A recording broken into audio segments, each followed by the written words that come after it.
নবান্নর সামনে ধর্নায় বসতে চায় গ্রুপ ডি ঐক্যমঞ্চ।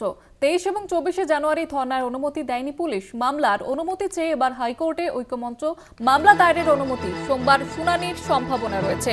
নবান্নর সামনে ধর্নায় বসতে চায় গ্রুপ ডি ঐক্যমঞ্চ এবং মামলা দায়েরের অনুমতি দেওয়া হয়েছে। নবান্নর সামনে ধর্নায় বসতে চায় গ্রুপ ডি ঐক্যমঞ্চ। 23 এবং 24 জানুয়ারি ধর্নায় অনুমতি দেয়নি পুলিশ এবং মামলার অনুমতি চেয়ে হাইকোর্টে ঐক্যমঞ্চ পৌঁছায় এবং মামলা দায়েরের অনুমতি দেওয়া হয়েছে। সোমবার শুনানির সম্ভাবনা রয়েছে এই মামলার। আপনাদের জানিয়ে রাখবো, ইতিমধ্যে মামলা দায়েরের অনুমতি দেওয়া হয়েছে এবং আগামী সোমবার এই মামলার শুনানির সম্ভাবনা রয়েছে। নবান্নর সামনে এবার ধর্নায় বসতে চায় গ্রুপ ডি ঐক্যমঞ্চ। 23 এবং 24 জানুয়ারি ধর্নায় অনুমতি দেয়নি পুলিশ। এ বিষয়ে বিস্তারিতভাবে জানবো। টেলিফোন লাইনে রয়েছে প্রতিনিধি পীযূষ কান্তি নাগ। পীযূষ কান্তি, কি জানা যাচ্ছে?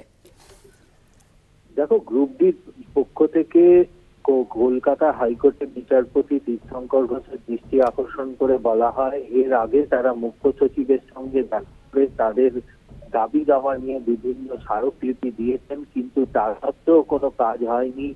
এই কারণে তারা ফের আগামী 23 এবং 24 জানুয়ারি নবান্নর সামনে ধর্নায় বসতে চান তাদের দাবি দাওয়া নিয়ে।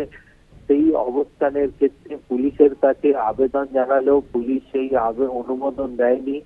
তাই তারা কলকাতা হাইকোর্টের দ্বারস্থ হয়েছেন এবং মামলা দায়েরের অনুমতি চেয়ে দ্রুত শুনানির আবেদন জানিয়ে দৃষ্টি আকর্ষণ করেন বিচারপতি তীর্থঙ্কর ঘোষের। বিচারপতি তীর্থঙ্কর ঘোষ মামলা দায়েরের অনুমতি দিয়েছেন এবং আগামী সোমবার এই মামলার শুনানির সম্ভাবনা রয়েছে। ধন্যবাদ জানাবো পীযূষ কান্তি।